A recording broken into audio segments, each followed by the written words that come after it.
हनुमानाचे तेजस्वी उड्डाण।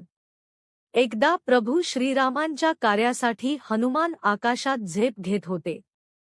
त्यांच्या मनात एकच ध्येय होते, प्रभू रामांची सेवा आणि धर्माचे रक्षण। पर्वतावरून त्यांनी जय श्रीराम अशी गर्जना केली आणि प्रचंड वेगाने आकाशात उडी मारली।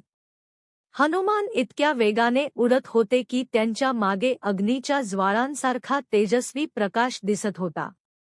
ढग बाजूला सरकत होते आणि सूर्यकिरण त्यांच्या शरीरावर चमकत होते। त्यांच्या हातात गदा होती आणि चेहऱ्यावर आत्मविश्वास होता।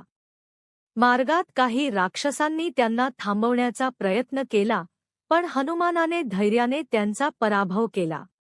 ते अजून वेगाने पुढे उडत राहिले। त्यांच्या मनात नेहमी प्रभू श्रीरामांचे नाव होते।